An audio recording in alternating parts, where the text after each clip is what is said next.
For this GTA Online video, I'll be covering all of the things from the event week that you do not want to miss out on. As per usual, this will include some different discounts, bonuses, and even a new vehicle. Although this new vehicle will not be leaving after this event ends, but without any further ado, let's get into this video. So to begin with, the entire event week will be ending or refreshing on February 27th. You can also see here that this new vehicle was released called the Lost Speed. I did purchase this vehicle and test it out, put loads of different upgrades on it, and all things considered, I think it is not a bad vehicle whatsoever. It will cost you guys a price of $1.1 million on the Southern San Andreas Super Autos website. An extra bonus this vehicle can also have is the missile lock-on jammer if you guys own the agency. Now, pretty similar to this new vehicle, something that will not refresh after this event ends will be these carnival rewards. You will see there that these things will be available until March 3rd, so just before that new next-gen update for PC releases. These type of rewards are pretty simple. For the most part, they are just clothing unlocks. So for those of you guys out there who really do like collecting these rare clothing items, I would definitely try and do most of them this week so that you do not forget about them. I mean, the first one is just a simple login unlock. So as long as you guys log into GTA Online anytime between now and March 3rd, you will get these things. At long last, for something that you actually don't want to miss out on and it will refresh, we do have the weekly challenge. In this event, it was to collect 3 G's caches to receive this $100,000 bonus. A really quick note on the G's caches is that they are a daily collectible, so if you have not collected any of them currently, you will only have 3 days. The G's caches are really easy to find. They will be located on your map. You then have to head over to the icon and look around in this area for a really small box. Once collected, that will be done, and then you just have to do this another 2 days. For bonus money in this event, we actually had some really nice things in my opinion. We first of all had triple money and RP on the Trevor and Ron contact missions, and then the exact same bonus on the Motor Wars adversary mode. The Trevor and Ron contact missions are kind of foreshadowing the new update that Rockstar also specified, or at least gave a hint on this with that GTA Online PC next gen version. You guys might have already got a text from Ron mentioning the Mackenzie airfield, but to actually talk about these missions themselves, they are really good. Obviously, for the most part, they are just basic contact missions, so if you guys wait around 7 minutes before completing them, you will be making a really nice payout. And then even the Motor Wars adversary modes are super fun. Someone commented on one of my recent videos on this, saying that they can make you up to $200,000 as long as you guys have a good amount of players. So yeah, I would definitely try and do these things. Either one of them will be really good, especially if you guys play on PC and you want to get some money before this PC update drops. I would definitely recommend doing these. And then for something that really relates back to that weekly reward, we have the G's caches with some simple double money. After collecting one of these things with the double cash, you will pretty much get around $30,000. It will fluctuate just a little bit, but more often than not, you will be getting over $30,000. At this point in the video, we now have our discounts from this event, and honestly, we had a ton of them. So for 30% off, we have the hangar properties first, and I honestly cannot recommend a hangar enough. If you have never owned a hangar before, I would definitely suggest that you guys pick one of the LSIA ones. I think on my PC account, I did actually get around to purchasing the cheapest hangar, and I believe with this discount, it will cost you $800,000, so honestly not too bad, and you will not have to purchase really anything else inside the hangar if you don't want to. The only thing that I would probably suggest is a sleeping quarters so that you guys can set your spawn location here, and it can be quite useful. Also remember, the hangar business itself is just extremely good. I did make a video on this, so if you want to check that one out, see just how good it can be and see some different methods with that hangar, that would be a great video for you. In terms of the vehicle discounts, honestly just looking through these ones, I think the Evizcerate is a really good option. I also really do like that Insurgent discount, and then bear in mind the vehicles underlined in red have been removed before, so after this event week you might not see them again in the game for a while. Our final discounts are at the gun van, so we have a 30% off the railgun, and then a 30% off for GTA Plus members only on the precision rifle. You can also get that free L Strickland military rifle, so if you guys have GTA Plus, I would probably recommend it. After using this one for a while, I don't think it's a bad rifle. It has definitely grown on me a lot. At first, I didn't really see the point of it. If you do not have GTA Plus, that 30% discount on the railgun is an ideal option. I mentioned this in the event week video, but I think the railgun is a really nice cross between an RPG and a sniper, and almost identical to the Heavy Sniper Mark II's explosive rounds. So if you guys have the cash for this, I would probably recommend it. Moving on, we have our FIB Priority File. So this is something that you might want to try and do before the event ends. The only possible way to start these things is if you guys have the Daniel Bros Garment Factory, and that will cost you $2.3 million,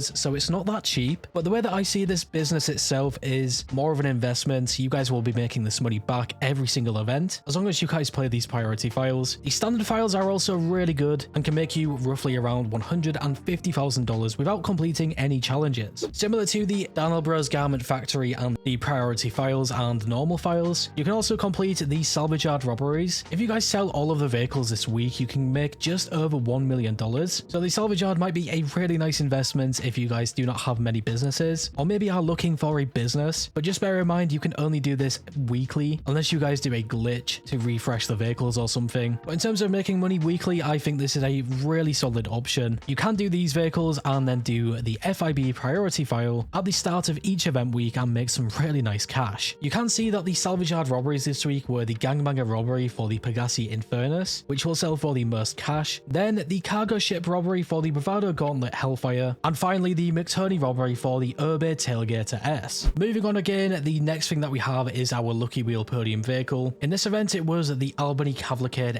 XL. I have definitely seen a lot more better Lucky Wheel Podium vehicles in the past, but even then, just winning this for completely free is always nice. I do not think it is a bad SUV, but there is most certainly a lot of better SUVs in the game, so it really comes down to what you guys want. I bet a lot of you guys will probably not even spin the lucky wheel to get this one, and I would probably join a lot of you guys on that and say that you are quite valid. Another free vehicle that you could also get from this event was at the LS Car Meet. This one was the Nagasaki Outlaw, and compared to that SUV, I would definitely recommend this one over that. If you guys wanted to get the Nagasaki Outlaw, you needed to place top 5 in the LS Car Meet series for 3 days in a row. So hopefully at the time of this video, you should just have enough time to complete this. Even if you guys do not have the time, I still think this Outlaw is a great car or vehicle. I guess it is more of an off-road vehicle if anything. In my opinion, I just think it looks really cool. It also handles pretty well. Onto some more things that will be leaving after this event. We now have Simeone's Autoshop vehicles. So on screen here, we can see all of these have been removed in the past, but are returning for this event. With pretty much every event week, I always suggest that you guys go to Simeone's Autoshop. You then have the option to test drive these vehicles, see which ones you like the most. For me at least, I think the Coquette and the Hot Rod Blazer are probably my favorites here. The Hot Rod Blazer is just a pretty rare vehicle in total, and the Coquette just looks the best in my opinion. But all of these vehicles will be rare, so it is really down to you and your personal preference. Onto our luxury autos dealership cars from this event, we had the Enos Paragon S and the Vapid Dominator FX. You will not be able to test drive these vehicles, which is such a letdown. However, just looking at both of these ones, I really do like them. I definitely lean more towards the Enos Paragon S. I just think it looks a lot better. For some more of the showcase cars, we do have our test track vehicles. Unlike pretty much all of the other event weeks, the standard test track vehicles are all removed and are returning for this event. I mentioned this in the event week video as well, but I think the ETR1 is a great choice. I am still kind of shocked that Rockstar removed this. So yeah, if you guys have the cash for this, or even just want to test drive this, definitely go for it. And then for those of you guys on the current gen consoles with these HSW vehicles, this Bravado Buffalo EVX is also a great choice. Because this Buffalo EVX is an electric vehicle, it can really pick up speeds fast. The overall top speed of this one is not the best though, compared to the other HSW vehicles. It's still quite respectable, but by far the biggest advantage of this car will be its acceleration. And then of course, last but not least, to round out this whole event week, and the last thing that you don't want to miss out on, we do have our time trials. So the premium race from this event was Business Trip, the standard time trial was Vinewood Hills, and the HSW time trial was Sandy Shores to La Porretta. I try and complete the time trials right at the start of the event so that I don't have to worry about them again. I feel like it also saves you guys just a little bit of time for other things in GTA, for example some different bonuses. I mean, it's not like you guys have to complete these time trials, they just really help with some extra cash on the side. So with everything out of the way, what do you guys like most from this event? If I was going to choose one thing and one thing only, I would actually go for the discounts, specifically the 30% off the hangers. However, would I recommend this to you right now? Probably not. I would actually say it depends what platform you guys play on. If for example you guys are playing on PC and waiting for this next gen update, I would genuinely just save your money. With that new sort of update coming around the corner, which brings all the HSW cars and even the Mackenzie Airfield, it might be worth waiting. You could also apply the same logic to the consoles as well, especially the current gen consoles, which already have these HSW things. At the end of the day, it really comes down to if you guys want to get these things. The hanger business can make you guys some serious money, so as long as you guys play it and use the hanger a lot, it would be a really nice investment. So yeah guys, let me know your thoughts on this entire event in the comments below. What is your favorite thing, and also what do you guys think about these bonuses? And as always, if you guys want on to enjoy this video or found it useful in some way, shape or form, make sure to leave a like. I always appreciate your support. And as always, if you are new here and like what you see, make sure to subscribe and hit that bell icon to never miss a video. Finally guys, stay safe, thanks for watching, and I will catch you in the next one.